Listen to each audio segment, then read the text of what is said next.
This is the You Winning Life Podcast, your number one source for mastering a positive existence. Each episode will be interviewing exceptional people, giving you empowering insights, and guiding you to extraordinary outcomes. Learn from specialists in the worlds of integrative and natural wellness, spirituality, psychology, and entrepreneurship, so you too can be winning life. Now, here's your host, licensed marriage and family therapist, certified neuro-emotional technique practitioner, and certified entrepreneur coach, Jason Wasser. We are getting closer and closer to episode 200 on the You Winning Life podcast. And today's guest is someone who takes the art of listening to an entirely new level. Imagine having the ability to uncover hidden truths, strengthen relationships, and drive powerful conversations, whether in business, negotiations, or everyday interactions. Michael Reddington is a certified forensic interviewer who has spent his career mastering the psychology of communication, interrogation, and leadership. His experiences ranging from conducting high-stakes investigations to training executives and business leaders on how to unlock critical insights in every conversation. He's the real-life version of your favorite true crime investigator, and he's here to share the strategies behind his groundbreaking book, The Disciplined Listening Method: How a Certified Forensic Interviewer Unlocks Hidden Value in Every Conversation. If you've ever wanted to sharpen your listening skills, improve the way you lead, or simply understand what's not being said in a conversation, this is for you. Michael, welcome to the show. Right. So, Michael, thank you for hanging out with us today. Thank you for having me. I really appreciate it. Of course. So I know that, the people that I get to hang out with here are highly motivated, highly excited, have achieved a ton in their lives. And the first thing I want to start off with is, what was it that was the motivating force that you knew, this is exactly what I want to be spending my days and nights living and breathing, doing and sharing with the world?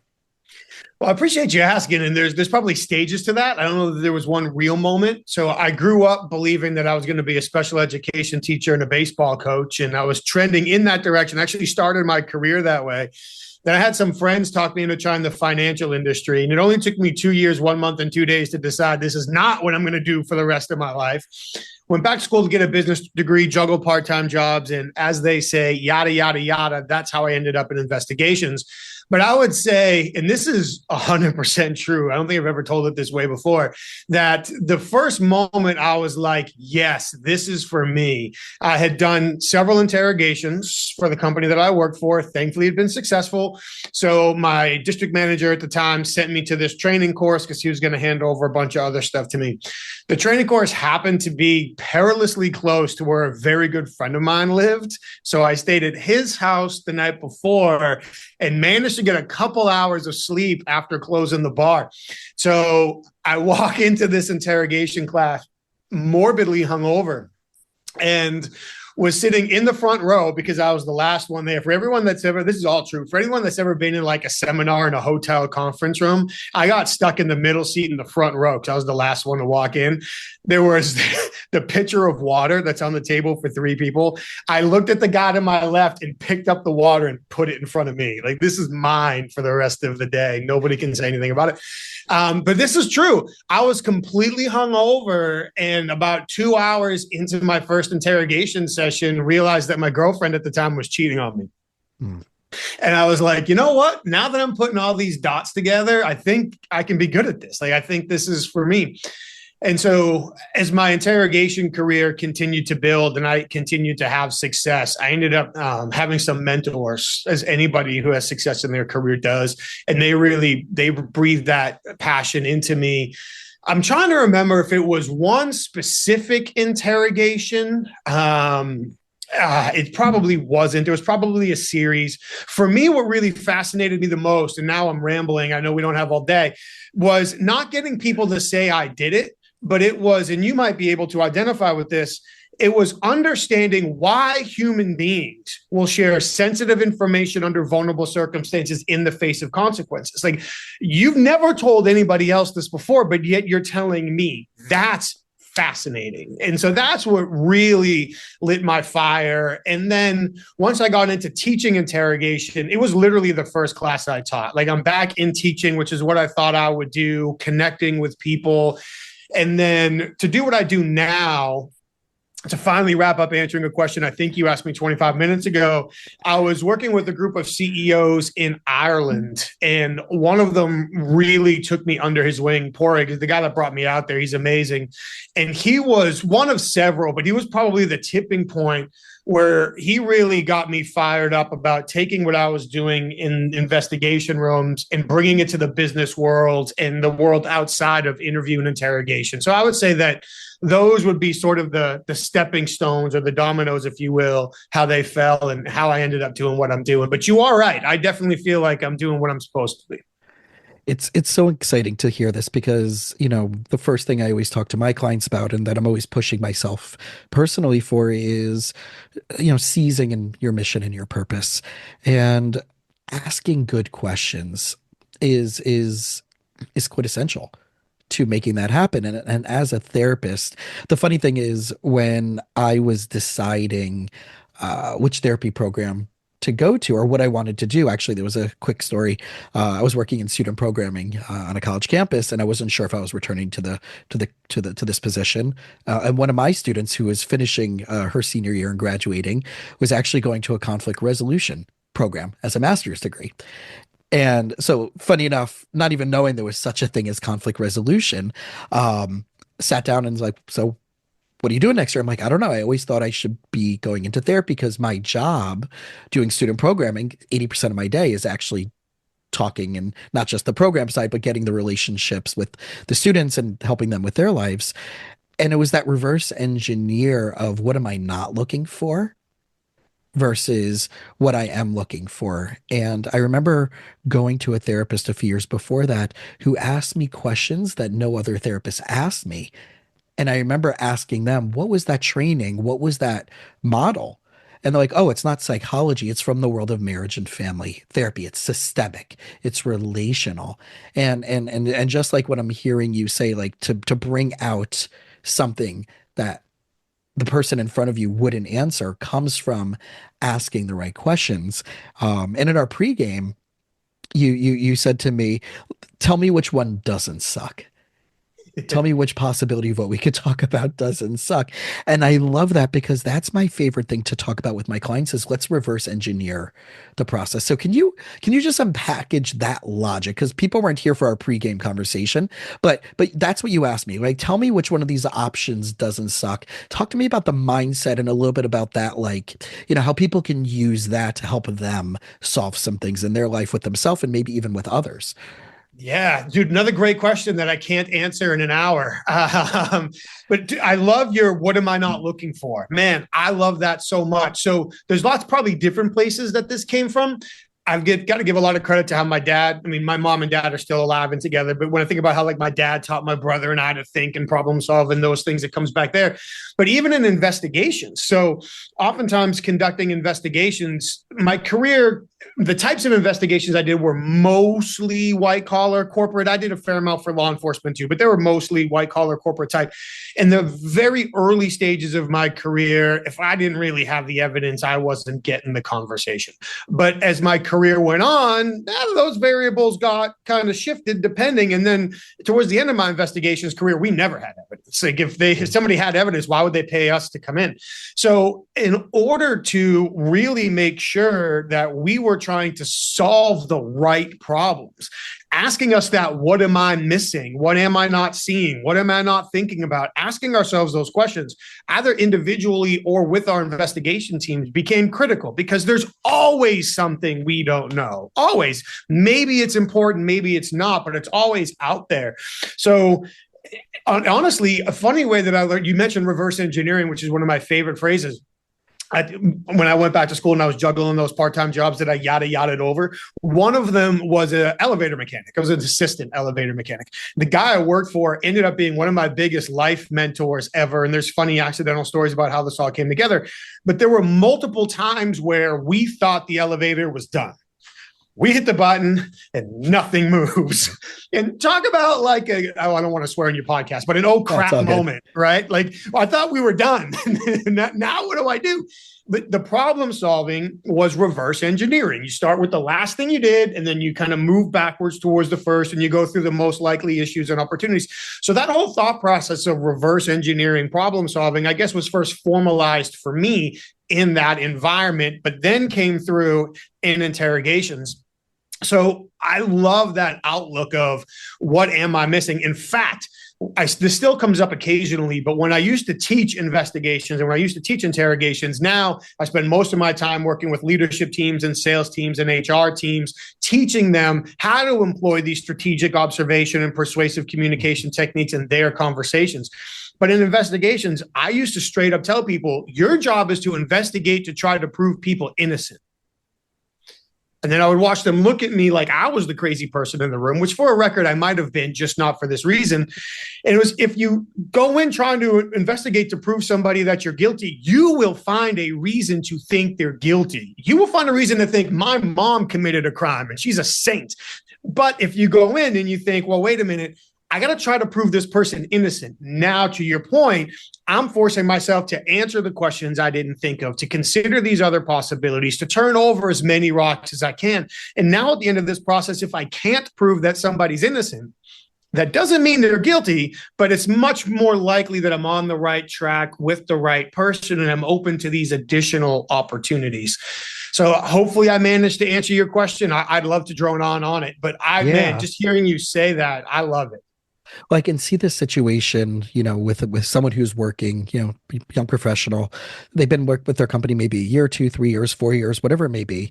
And they're feeling like they're hitting the wall. They're feeling like they're not having impact. They're not having influence. And maybe there's even no mandate for them, right? Here, take this and run, and you have complete carte blanche.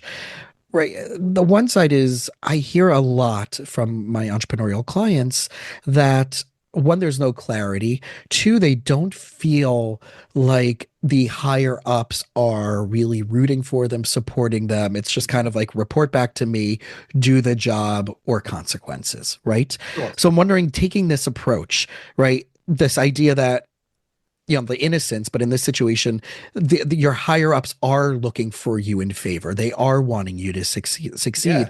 What can be some ways to approach that scenario? Because I'm thinking about like 2 or 3 people I'm working with right now that have literally said to me, I don't have a mandate. I don't know what they really want.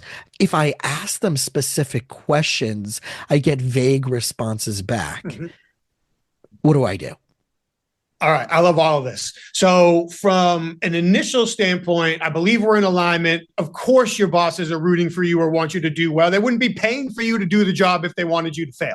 And in fact, most of them probably want you to do a great job because that means less work for them. If we're being completely pragmatic about it, it makes them look better. It improves their bonus, their perception, all those other things. So they might not be showing it the way that we would appreciate it or we expect it or that we want it, but they are almost certainly rooting for you, and they're almost certainly not rooting against you, because they're not going to get on a plane, ask somebody else to fly it and say, I hope this dude hits a mountain. Like they are cheering you on. They're just likely not necessarily doing it in a way that we recognize or in a way that we would expect.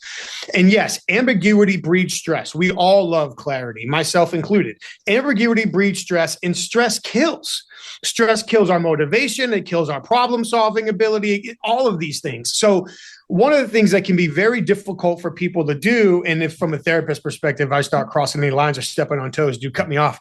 But to me, action defeats ambiguity, because action creates its own clarity over time. So when I got recruited by Wicklander Zalowski, they are the #1 interview and interrogation and training and advising firm in the country and in a lot of ways around the world.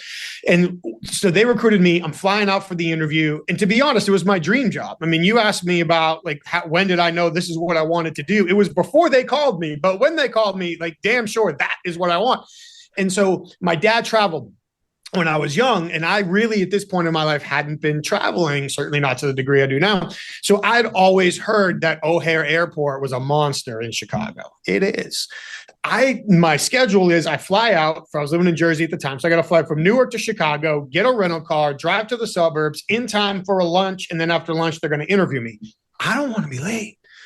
So I figured that I'm doing the right thing. I know guys that work there, but I don't know the guys I'll be interviewing with. Like, I don't know the owners of the company. So I called the CEO, who has become a great friend of mine over the years. I mean, I worked for them for a decade. But before any of that happened, I called Shane. I'm like, hey, I don't want to be late for the meeting. I know O'Hare's a monster. Chicago traffic's terrible. What's the best way that you recommend to get from O'Hare to lunch? His answer to me was, you're an investigator. Figure it out. Mm-hmm. Talk about like an oh shit moment, right? Like, I want this guy to hire me, but I don't know. And this is back in the day, like I'm looking at MapQuest too. Like there is no GPS thing. We didn't have that yet. So to me, action creates clarity, because when I hang up the phone and say, okay, I've got to figure it out, now I've got my own marching orders. Now, how I do that is up to me. And a lot of times the lack of clarity works out in my favor, because I don't have to do it somebody else's way on somebody else's schedule. I have to get to their destination, potentially by an assigned time, but I get to choose my way to do it. And as long as I'm doing it, I imagine anybody that's listening and anybody that you're working with, they're not going to go out of their way to hurt the company or hurt their family. So it might not be exactly the way their boss wants to do it, but they're doing it with the best of intention. So take action. Action creates clarity. And then as you're taking that action, and let's even take a step back, you mentioned asking questions and getting vague answers. Two thoughts on that. One, when you're asking the questions, make it harder for somebody to give you a vague answer. How the question lands on their brain is going to impact how they answer it. So for me, questions like, tell me about, is in many contexts a suboptimal to awful question to ask. If you're in a good relationship and people are flowing, okay, fine. But if I ask somebody, tell me about, there's no guidance, there's no start point, there's no stop point, there's no expectation. It gives them poetic license. The longer it takes somebody to answer, the more nervous they could become, the less they want to talk. We go on and on. But instead, if I was to say, so here's the closest thing to a silver bullet I've got. And I think this is especially true for people who are trying to influence up. The phrase is, please correct me where I am wrong, not if. If I say, Jason, please correct me if I'm wrong, I sound arrogant. I'm now Charlie Brown's teacher. You're not listening. But if you are somebody who is in the power seat and I say, please correct me where I'm wrong, I'm likely asking you to do the one thing you'd really love to do. So now I have 100% of your attention, which means I'm winning. So now if I was to say, Jason, please correct me where I'm wrong, my current understanding is this is the target we're looking to achieve. This is the date we need to achieve it by. And this is the most important part of the process. And then I just stop talking and I let them say, you're right, and then add a little on, or I let them say, nah, not quite, and educate me. Either way, I'm winning because I'm getting the information I need that either adds clarity or creates commitment. Now I can say, okay, so when I proceed in this direction, as long as I'm done by this date, we're good. Yeah, we're good.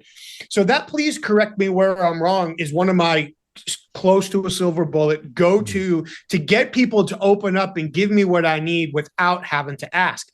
Another one, which might not be appropriate for this scenario, is the phrase, please walk me through. So instead of saying, tell me, walk me through insinuates that there's a beginning, an end, in chronological order, which causes people to answer that way and makes it easier for me to identify when something's missing or out of order. Instead of saying to somebody, do you remember? I'm going to say, please take me back to. They still might say, I don't remember, but now they got to earn it. I'm not making it easy for them. The other thing I want to do is I want to ask questions with specific numbers. 2 or 3 is typically fine. I don't want to confuse people. But if I was to say to somebody, what do I need to keep in mind, or what do I need to be aware of as I try to complete this project? Oh, nothing. Just do what we told you and you'll be fine. Or I don't think there's really anything out there. You should be fine. But now if I rephrase the question and say, thank you very much, Jason, I'm on this. But as I get started and I'm thinking about the customer experience at the end, based on your experience, what are the 3 most likely customer obstacles I'm going to need to prepare for in the process?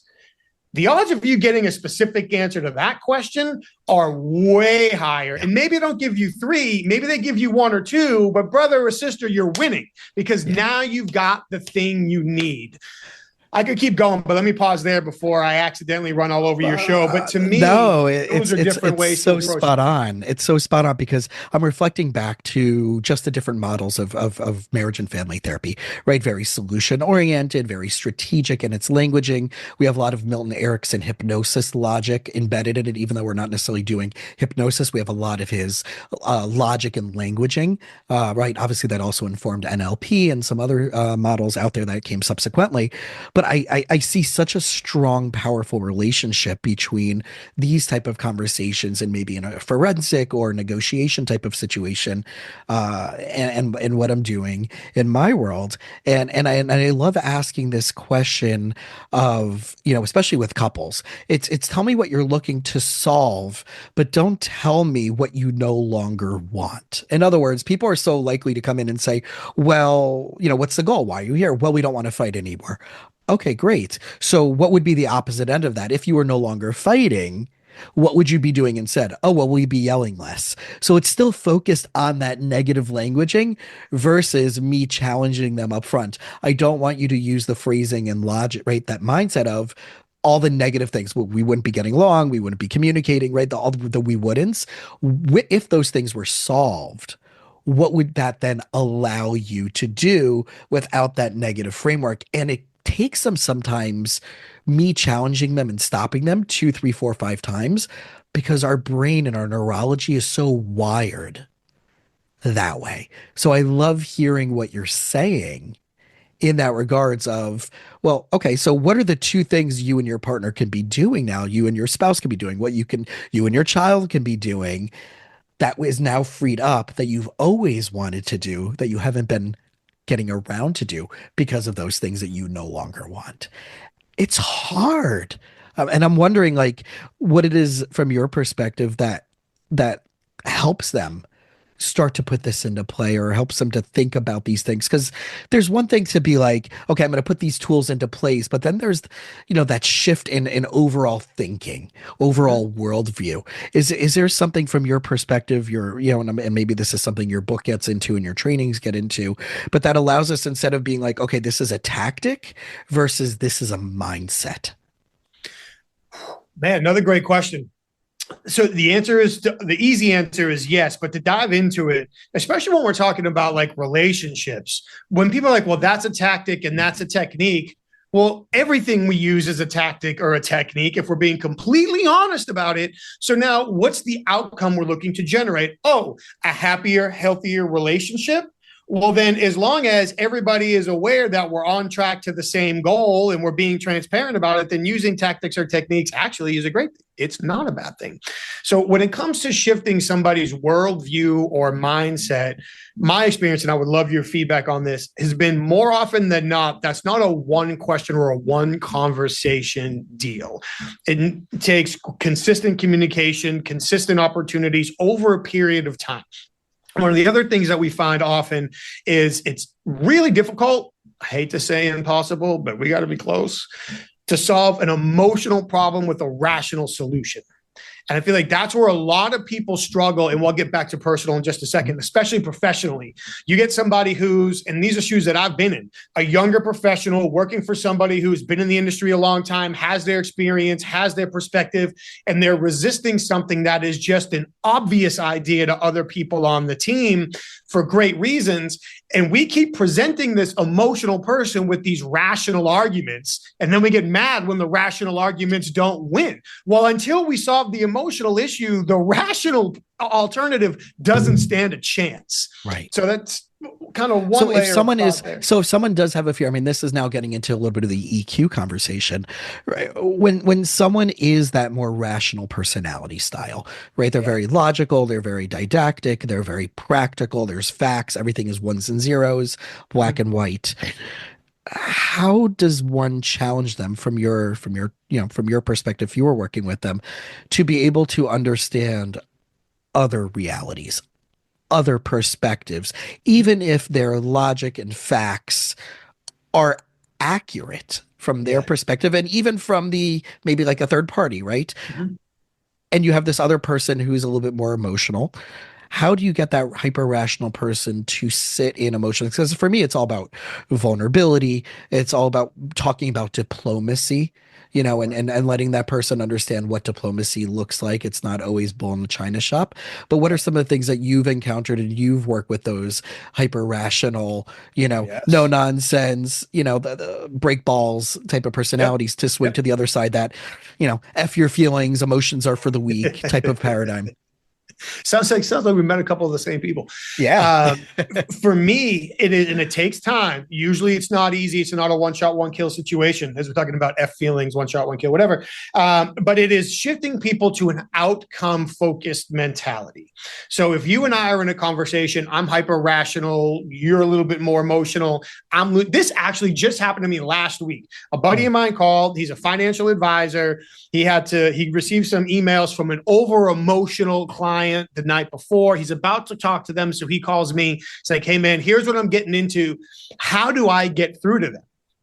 My answer was, you don't. Like, you're never going to get through to them. They are so, based on what you're telling me, they are so far off the deep end that any rational attempt to get through to them is going to push them further into the deep end. So now let's think about the outcomes that we really want. Correct me where I'm wrong, but the outcome that we really want is a happy, sustained customer who, yes, you help reach all of their financial goals. And as a result, they help you reach your financial goals because they're one of your clients. And we're going to reduce stress over time. He said, yes, that's what we want. I said, okay, good. So now what we're going to do is we're going to listen. He said, well, I don't have patience for this. I'm like, no, but you probably have patience for the money that they pay you. So let's look at it different. If we can listen to them for 15 minutes without interrupting, and then say, often at this point in the process, what our clients typically expect of us is, and then give them the communication plan that you were going to give them anyway, but now work in a few things you just heard them say into the plan, this conversation will be over in 30 minutes. But if you try to preemptive strike, if you try to cut them off, if you interrupt, if you do any of these things, block out 2 hours for the call.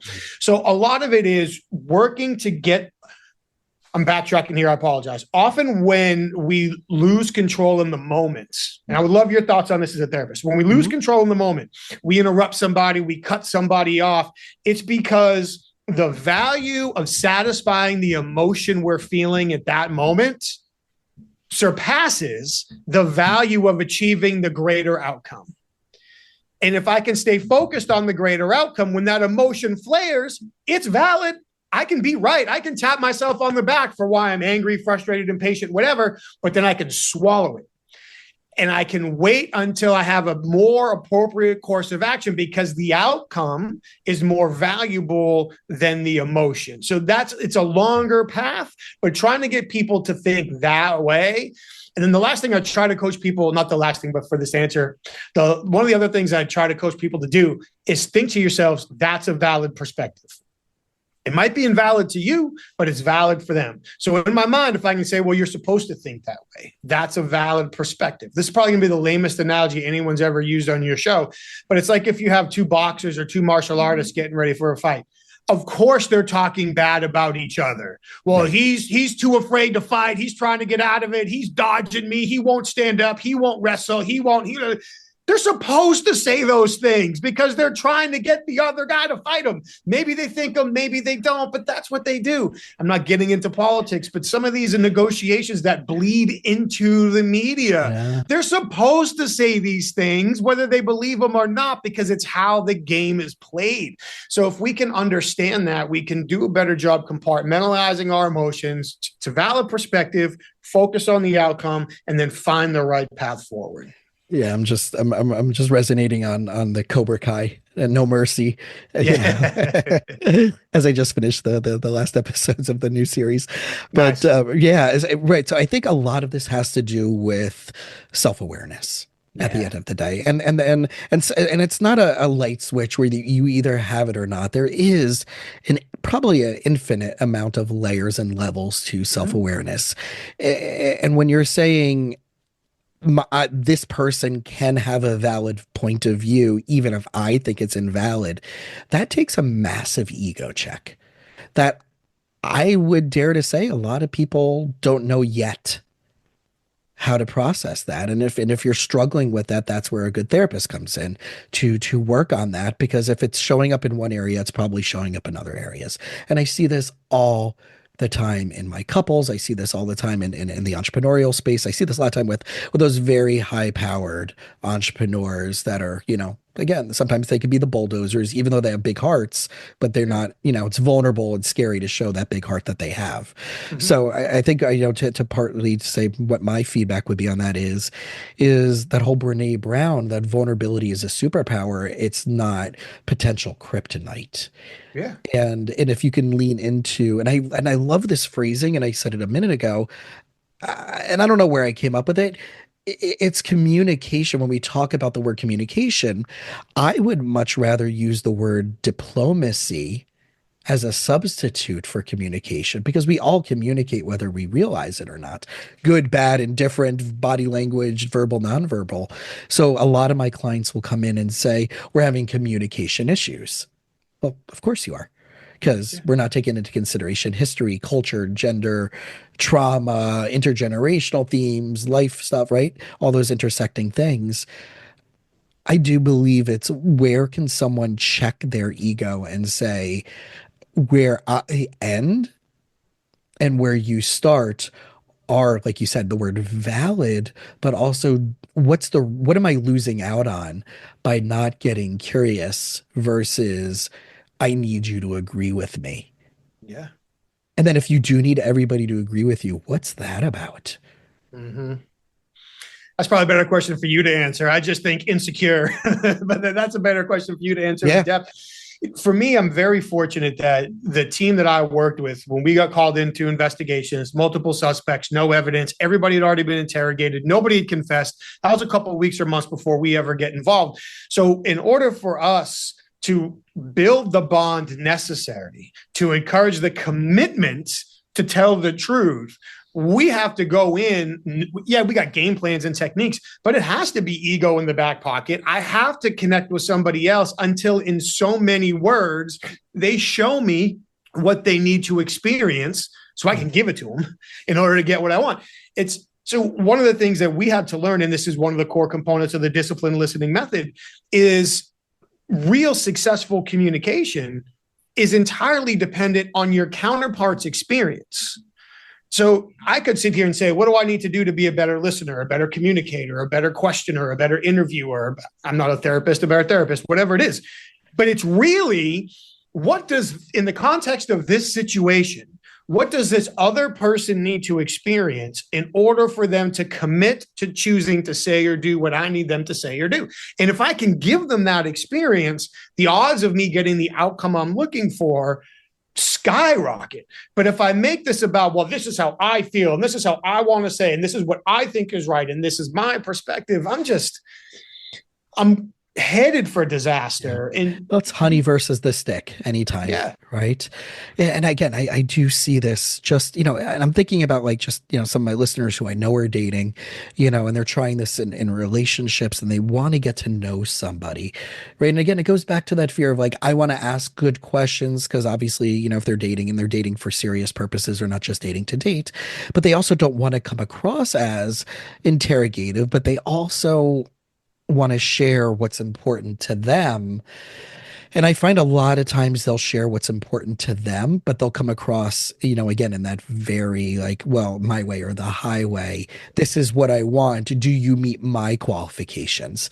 So I'm wondering, does this same approach apply there? And is there some nuances that the dater, or the person in relationships can take into consideration when communicating? Oh, I think so for sure. Now, again, in dating, there's a wide spectrum there, right? So depending on where I am in life and who this person is, are we just kind of getting to know each other? And over time, this might turn into something, or depending on the situation, is this something that really could be serious? And I don't want to be a stalker. I don't want to be crazy. All of those things that we've all had to navigate in our life, right?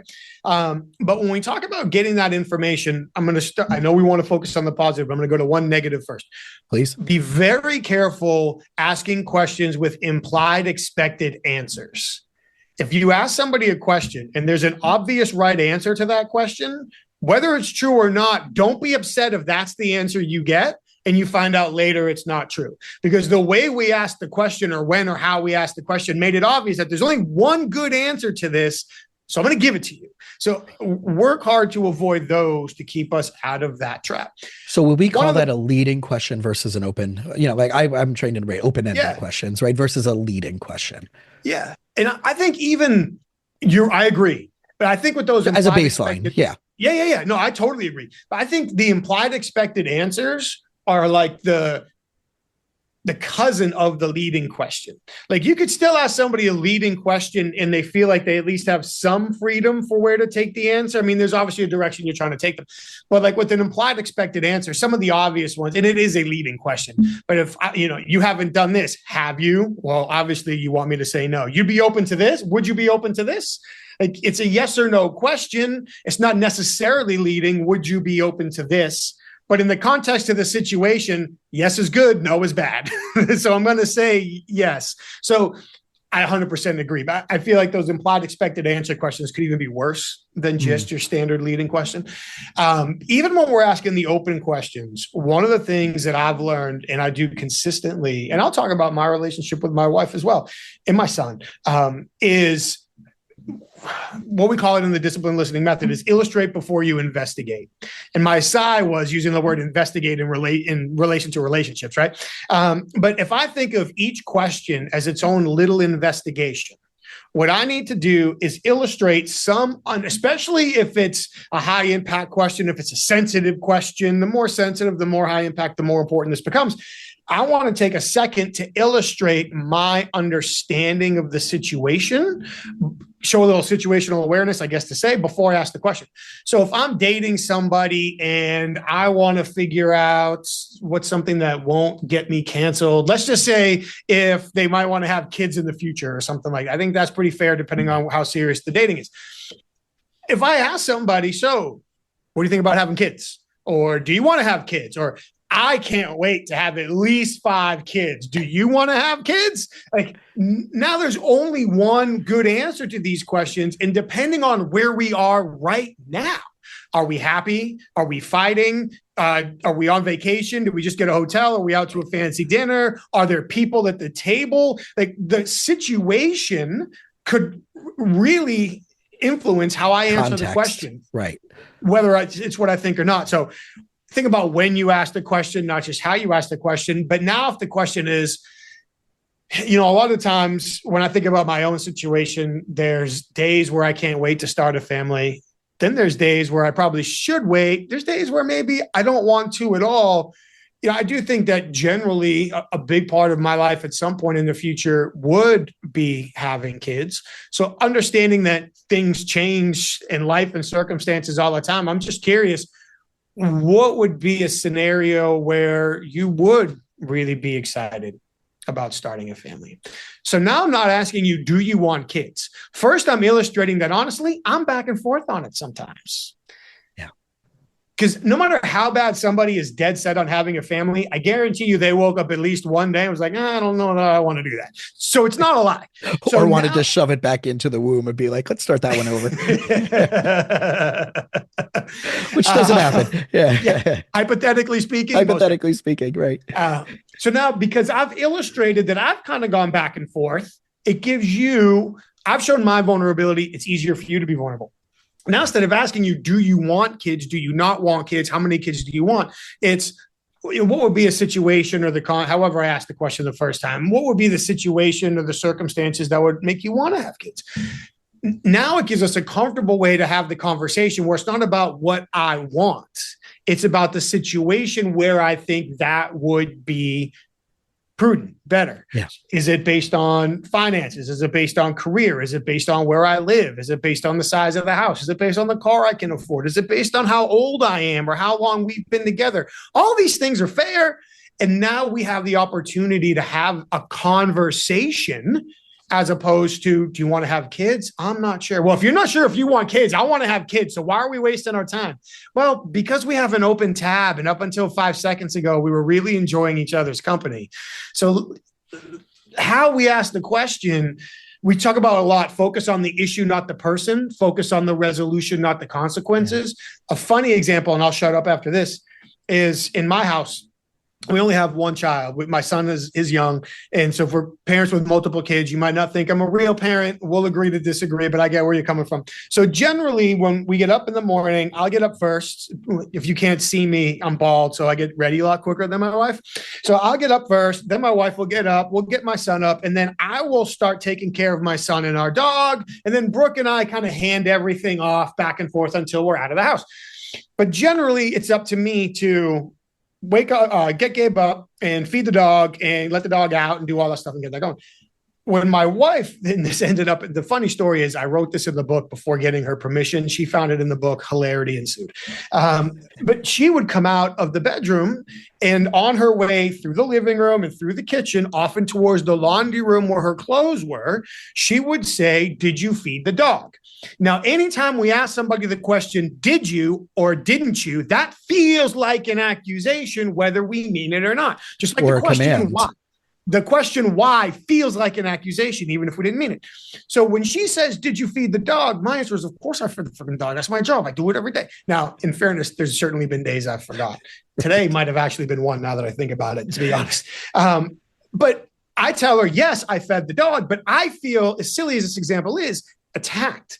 Right. Now, for context, she's going to the laundry room, which is where the dog food is.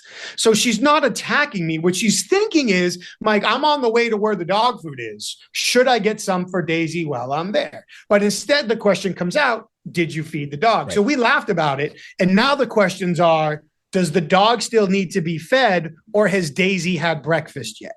So now you just change the subject of the sentence, and all of that negativity, feeling attacked, goes away. And we're not really going to fight over feeding the dog.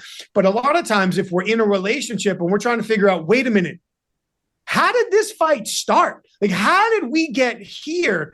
Often is because, to your point about asking questions, we asked a question in a way that felt obvious to us, but felt like an attack to them. Questions can be perceived as invitations or attacks. Sometimes it's the timing, and let's face it, there's not always the perfect time to ask a question or bring up a topic. So put that aside for a second. But sometimes it's the timing. Sometimes it's, who else is around? Where are we? These types of things. But often it's, how did I say it?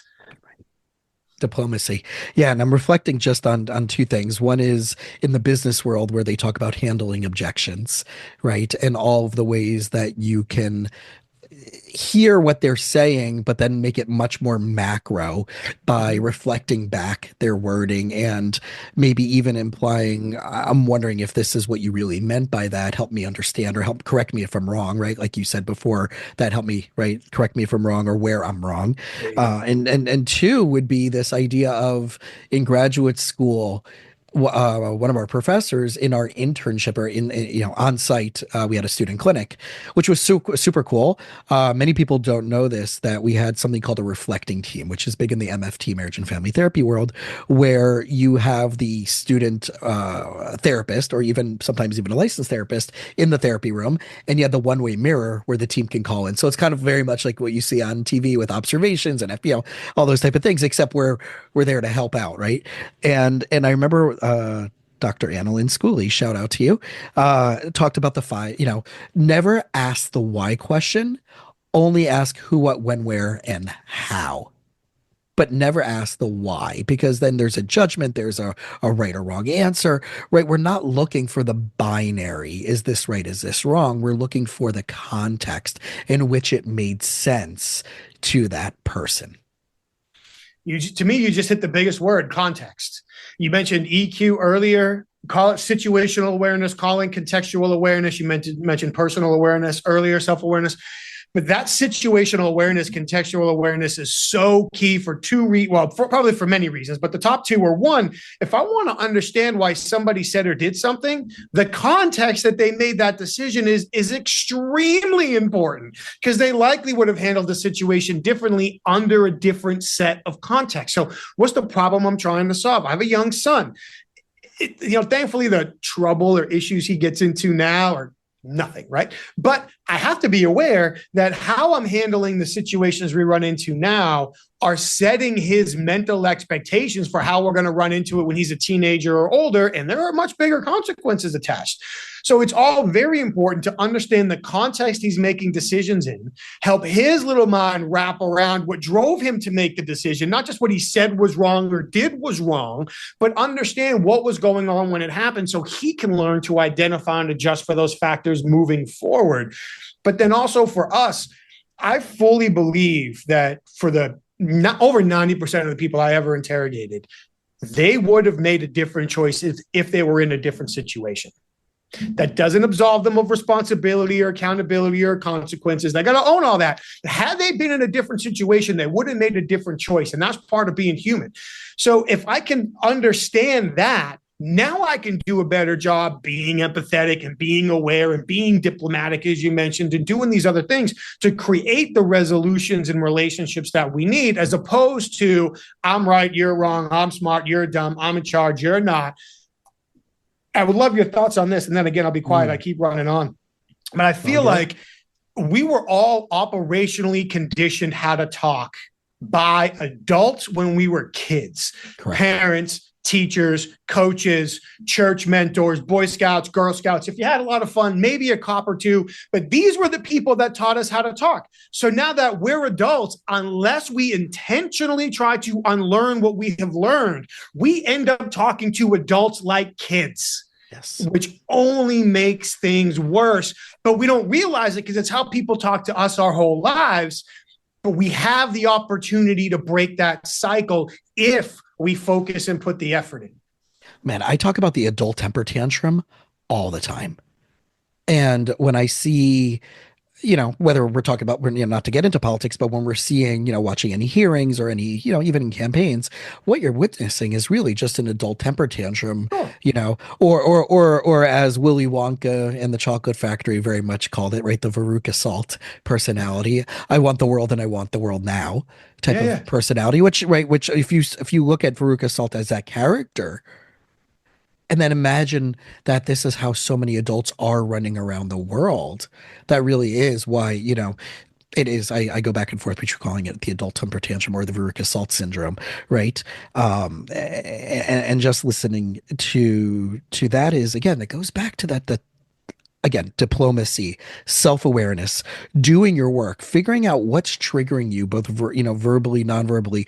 What aren't you aware that you're picking up from somebody else that you're reacting to in those regards? That does take a lot of that inner work, which is why I love on one side this didactic. And I don't want to, I'm not minimizing it by using the word didactic, but in fact, putting it up on the pedestal, that we do need these training and these skills that you've leveraged and you've learned in your life. But in order to be truly, truly, truly, truly effective, you also have to have that personal growth and insight where you can't be really amazing in your business world and have the shit show at home and think that your life is okay. Or you're doing some good things at home, but then you're walking into work because you're pleasing and appeasing, because your nervous system is in fight or flight and think you're going to be successful at work. It's not going to work out for you. So I think that whole person, that whole balance needs to be applied to this. Otherwise, you're going to have those psychological leaks, like I'm sure you pick up and you see, or I love that show Lie to Me that used to be on TV back in the day. And if you haven't watched that show yet, anybody, people out there listening, it's, an old Fox or FX show. It was just so freaking amazing in that regards. But I do see how many different variations of that adult temper tantrum are still happening when someone doesn't get their way, whether it's just that, Gottman talks about in the Four Horsemen of Apocalypse, right? Criticism, contempt, defensiveness, and stonewalling. And the contempt is many times nonverbal. Oh, yeah. Which, man, now you're going to send me on another track. But you talk about lie to me and facial expressions and micro expressions and conversations for whole other days. But the micro expression of contempt is the only asymmetric. It's the only one that happens on one side of the face. And typically it almost looks like a smirk, like one side of the lip kind of curls up to the side. And yeah, that leaks out. Someone feels like they've got that moral superiority in the moment or whatever it is. I love your phrase, adult temper tantrum. And often when we deal with it with adults, we forget to deal with it like we always did with kids. Often with the kid, you let them gas themselves out and you deal with it after. With an adult, we just attack it right in the middle. Well, stick to the same strategy that worked. Let them gas themselves out. And for me, I'm waiting until I get the like I want that last piece of oxygen out of self-resignation to it. Yeah. And I see that in couples, right? Yeah. And I see this in couples. And if you're listening to this and you're having this issue in relationships, never respond to that. Like what Michael was just saying is the ultimate key. Don't do everything in your willpower to not be triggered. It has nothing to do with you. If you haven't read the book, The Four Agreements, go read The Four Agreements. Make that one of your, I think every single family should own that book. It's the best. Sometimes it's on sale for $9.99 on Amazon, right? Every home should have The Four Agreements. It's not about you. It's their shit that they're projecting on you. And if you take the bait, it's your fault. Sorry, it's your fault. It's your work to be done. If you can go, like Michael just said, wait till they gas themselves out, wait till they exhaust them, and even pivot to a different part of the conversation. Even don't even attend to that. But if you lose, right, if your nervous system is jacked up and hijacked and flooded, get that fixed, get that repaired. That's the only key to starting a foundation of success in that dynamic. I agree completely, and I'll see you in Raise. One of the things that I had to learn through interrogation is that it was important for me to accept whatever somebody was projecting themselves as, the bully, the victim, the person who really cares, pick a label, right? But to me, I had to just accept that this is how they want to be seen right now. And once I know how you want to be seen right now, I can flip to the right page in my playbook, and then I can be the right person to balance this out for the conversation. And the one I run into a lot, especially in business, is I've got a boss or a customer or somebody who they want to be the bully all the time. Cool. I wish they weren't. But we're not going to change them from that. So now understand that that's how they want to be seen. So now to your point, this isn't about you. They'd be acting this way to anybody else who was wearing your shoes and standing in front of them right now. So put that away and think to yourself, all right, dude, you want to be a bully today?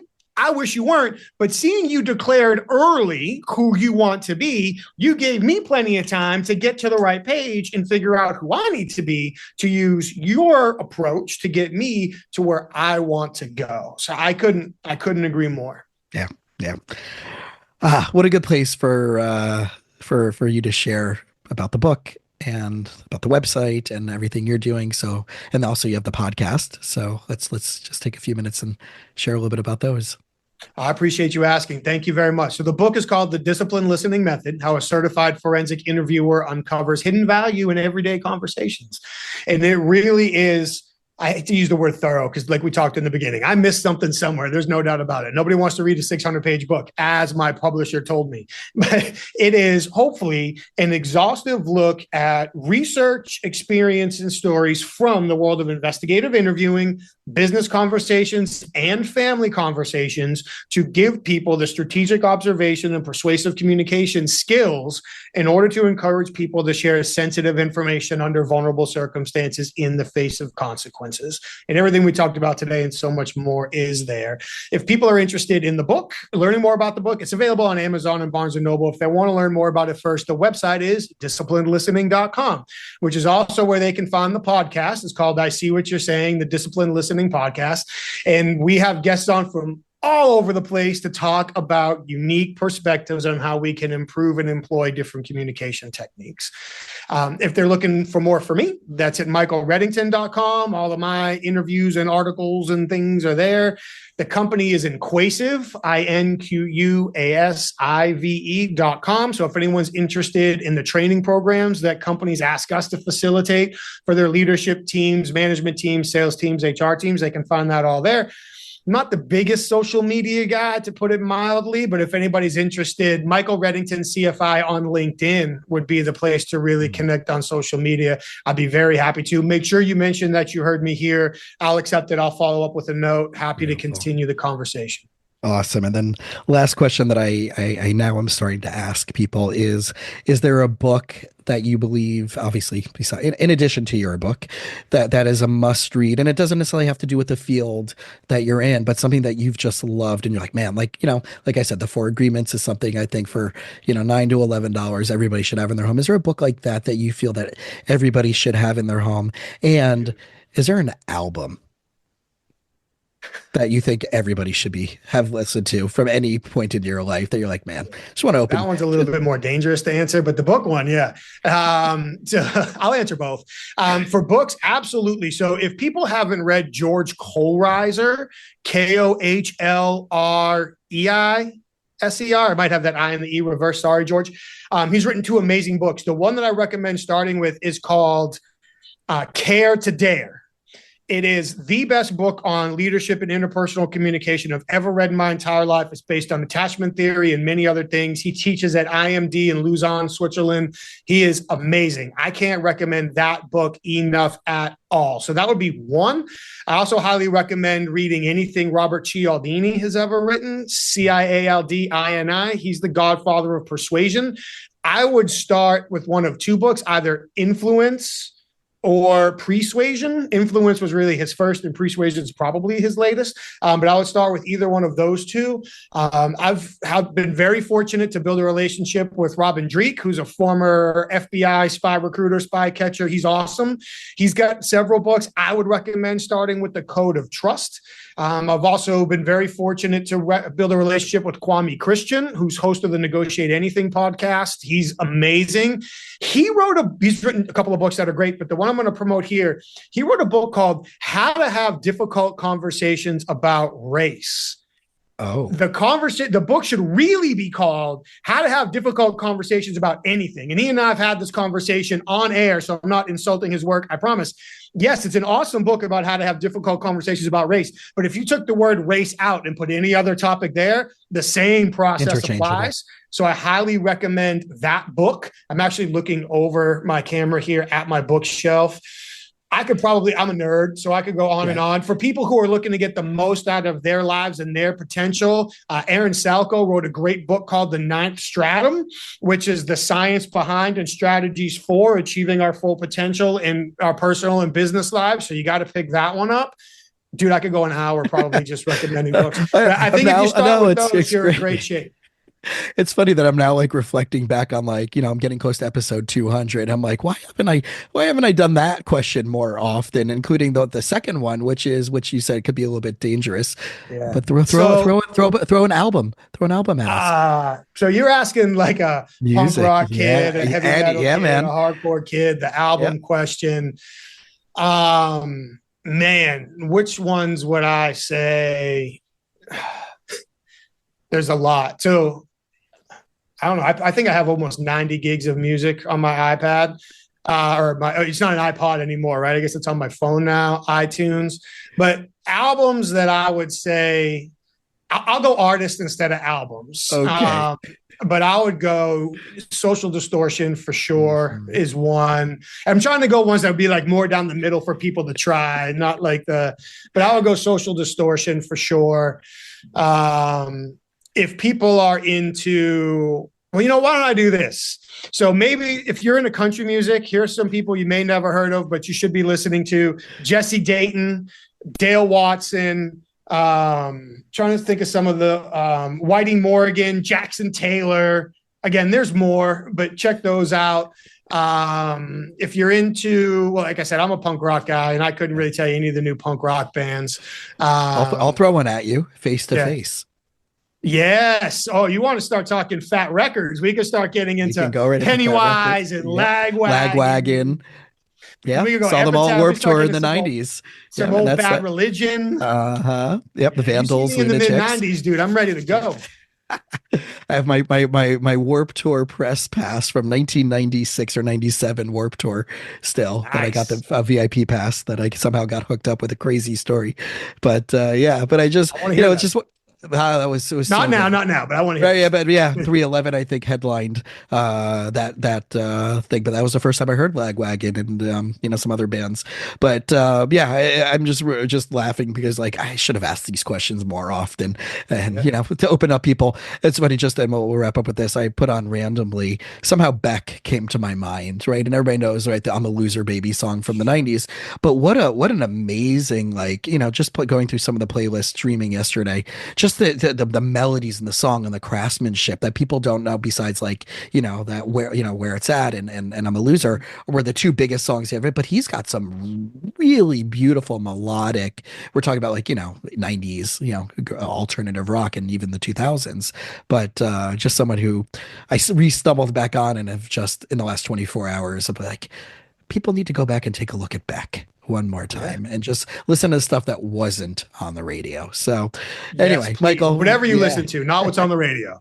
exactly. So Michael, thank you so much, guys. If anybody listening out there, right, obviously you can reach out to Michael on LinkedIn if you have any questions or what to lean into. You want more book recommendations, want some more questions about the stuff that he's doing in training, please give him a shout out. Like any other episode, please leave us a review on Apple iTunes. That's really the best way to give us a review. Even if you didn't hear us on Apple iTunes, just kind of, see if you can do that for us, and that'll help this get out. And if there's anybody that can benefit from listening to this episode, please do so and share it. And again, Michael, congratulations on everything you're achieving on the book and the success you've had and just being an awesome dude who, now I know even more so is awesome based on our shared love for music. We clean up pretty well. We do.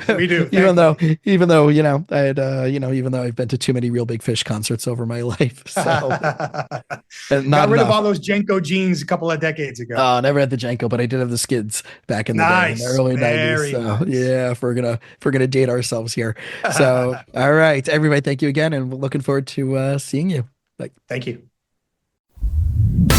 Thanks for listening to the You Winning Life podcast. If you are ready to minimize your personal and professional struggles and maximize your potential, we would love it if you subscribe so you don't miss an episode. You can follow us on Instagram and Facebook at Jason Wasser, LMFT.